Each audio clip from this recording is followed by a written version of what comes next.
Hello, hello, and welcome to another episode of Fresh Off the Set. I'm Laura Murray. And I'm Kami Stroop. So today we are talking about a unique perspective on fixing and healing relationships. Yes, we are. So Kari spoke to Dr. Ziba Graham. He's a certified couples counselor. He's going to share how you can heal your marriage without couples counseling. So let's take a listen.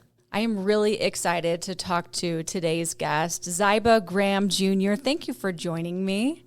Well, it's certainly good to be here. Good to talk with you. Oh, I'm excited to dive into this. Okay, let's just start with your book, Fix Your Marriage Without Counseling, is all about moving beyond like traditional therapy methods. Can you share what first motivated you to rethink the typical counseling approach for couples? Sure. When I first started, after I went to school and, started counseling, I just started in, people would come in and the first thing I'd say, well, what seems to be the trouble or what's your problem? And that was a kind of a mistake because a lot of times the conversation never even got past that because nobody could agree with that, with what the problem is. And then I was, this is kind of the scientific method that everybody would go to where they would be concerned with the facts and go back to the past, review all the past, break the problem down to parts and look for weaknesses, try to get the right answer. And, any answers I had for them, they didn't agree with me or I sounded too much like mom. And so that didn't seem to work. Mm-hmm. And so, you can always find a solution to somebody else's problem, but it's kind of hard to find, your own.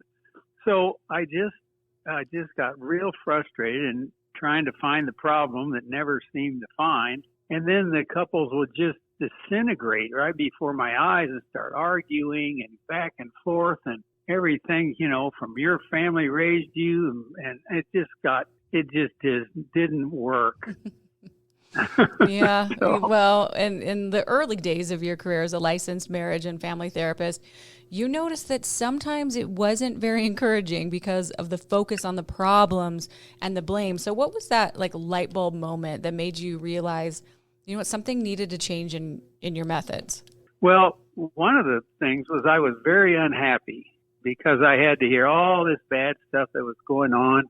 A couple would come in, a professional couple that was doing real well, economically wise. And all of a sudden they would just, turn into just arguing. And it was so depressing for me.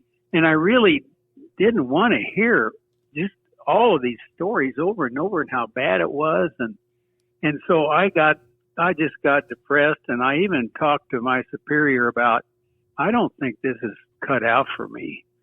So that's kind of what made me turn around and try to find a little better future for my counseling experience. Mm-hmm. That would be pretty heavy to have everyone just, and you're trying to carry all their problems and figure it out. Yeah. Well, and one of the key strategies in your book is helping couples focus on the future instead of the past. Why do you think shifting the focus from past grievances to future possibilities is so powerful in improving relationships? Well, when you paint a picture of the future without conflicts, it brings hope back. And all couples have had times when they were relatively conflict-free, so they can have a vision of how it would be because they've been there before. I mean, when they first got married, things were just doing fine, and then, other things happen. But in focusing on the future gives them hope that maybe we can get some better relationships back. So this is one reason. The other thing is men really focus on the future. Women tend to focus on the past. And so it kind of brought men into the conversation. Okay. And you talk about how your method can resolve conflicts in just 3 to 4 guided conversations. That's a big claim. Can you walk us through maybe what one of those guided conversations look like? I sure can. And I've kind of over 15, 20 years, I kind of got this down pat now. Yeah, you have the experience. The the first thing I would do is go to scaling questions. And the scaling questions are just like they all ask you at the hospital, how bad your pain. So I would ask both couples, I would ask both people, where are you right now on a scale of 1 to 10? 1 is the worst your marriage can be. 10 is the best. Well, if they come to counseling, they were usually around a 3 or a 4. Wow. And so then I would say, where would you like to be? Or where have you been? And they say, oh, when we were first married, I was like a 9, But then, I've been to a 7, 7.5, and so then you find out where they want to be. So they say, I want to go from here where I am to at least a 7. And I never said, well, you only have to go up 4 points, but that's what they were thinking. And all of a sudden now, 4 points seems like, well, maybe we can do this. And then other questions, how willing are you to do your part to help it go up? What can your partner do to help you go up a half a point or a whole point or a quarter of a point? And they would say, well, he would do this. He'd clean up after himself, in the evening after I go to bed, and then I don't come down in the morning and there are 3 empty beer cans and popcorn all over the floor, okay? I'd go up a half a point if he did that, okay? So then I would ask as many things as I could and how much they would go up. Okay, so then, goodbye, see you next week. Then the first question next week, what's better? Oh, well, we fought all the way over it. Yeah, but what's better? Well, the fight wasn't too bad, not a bad one. And then I would ask them the miracle question. The miracle questions of a miracle happened, and all of a sudden, your life was just a whole miracle, and you were like a 10. What would be different? And then have them tell me about the miracle question. And then I would say, have any of these things that you described in your miracle ever happened? And they go, well, a lot of that stuff we used to do. Okay, then they think about that. And the section 3, what's better? And that every time I would have them repeat the scales. So a lot of times they start as a 4, maybe then they go a 4.5, maybe a 5. Then all of a sudden they would be going up a little bit, and she would say, he's really trying. Well, that was a big deal when he starts trying. So then, at number 4, the 4th time I saw him, I would say, suddenly your spouse turned into the perfect spouse. Just imagine that. How would you change? Oh, how would I change? Oh, I guess I'd have to be the perfect spouse too. Okay? So they start thinking about these ways that they can help each other. And then, what would your marriage look like, sound like when it's the best it can be? What would it look like? Well, the grass would be mowed and the house would be painted and the leak in the roof would be fixed and the garage would be cleaned up. And we would have meatloaf. Can't imagine how many times guys would say, oh, I know things were getting better. It wouldn't be fast food. We'd have a meatloaf. So, and what would it sound like when it's the best? Well, what it would sound like is when I got home, the house would be quiet. No TV on. Kids would be doing their homework, getting ready for school the next day. So all of a sudden now they're visualizing how they want it to be. And then I'd say, well, let's see. I'll see you in a week. And they go, no, I think we're okay now. Okay. So that's kind of how it went. That is interesting to switch your mind frame. I mean, I'm just thinking in my own marriage on what you can improve on and think of the good, focus on the good, and to picture it on a scale that gives somebody like a visual. I think that would work really well. Yeah, guys love that because now he's got a goal, see, to help her move up 1 or 2 points. Yeah, that makes sense. Okay, well, and communication is at the heart of your approach, and you provide practical tips on how to avoid like laying blame and nagging. What advice would you give to someone who struggles with breaking those habits in their own relationships? Well, now here's my rule is never lay blame. Okay. So you got to think positively. And if you never lay blame, then the corollary to that is everybody always tries their best. Now, sometimes the best is not good enough, so you just need to help them. But you have to kind of give them credit for trying. Mm-hmm. men are quick to change when their relationship is in danger. So it's very important that they know exactly where their marriage is and where they stand. So many times, like his wife would say, well, I'm not happy. Well, he thinks she's not happy because she didn't get invited to the party down the street. Mm-hmm. But really, she's not happy with him. But boy, when she says I'm a 3 or a 4, that's really important. So now we're talking about change, and one person gives the other person hints to how I can move up. And so the blame game, you don't even go there because that's endless. No one wins. So you just take them to the future and do the point. Yeah.